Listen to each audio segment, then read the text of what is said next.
Ассалаумағалейкум, қалдарың қалай? Бүгін осында Pinterest осында әдемі бір логотип көріп қалдым. Енді бұны жасау оңай.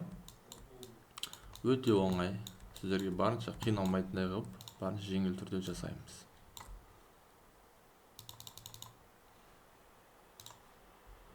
Осылай копировать етіп аламыз. Түсін қараға бояп қояйық. Ctrl-D деп баса береміз.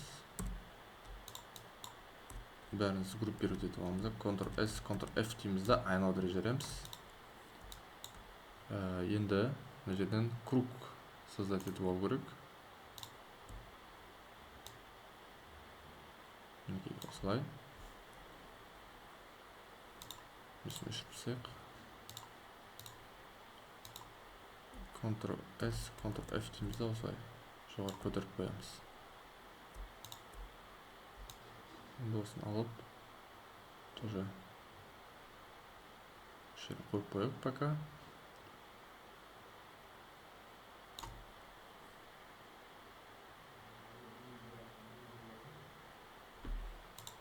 Осылай қойып аламыз. Енді круг жасап аламыз.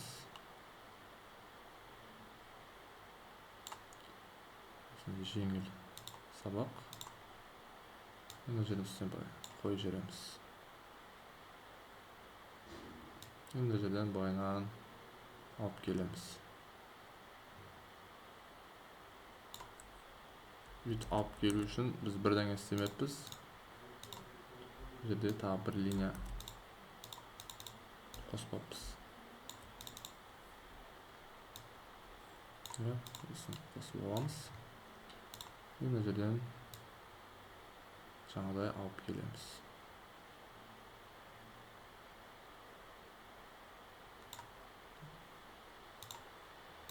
Мына жерден астына байына пока қойып қоямыз.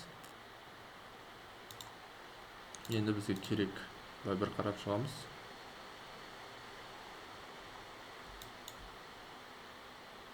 Жарайды, осылай алып шығамыз.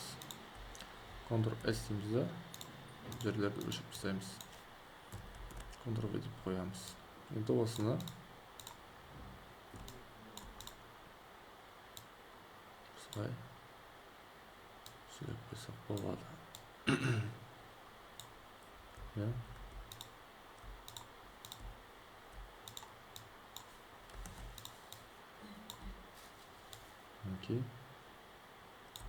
Осы қолдана берсек болады.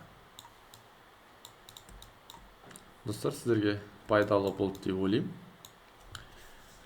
Пайдалы болсам лайк басып беруді ұмытпаймыз. Өздеріңізге логотип керек болса маған жазыңыздар. Жарайды, жақсы, сау болыңыздар.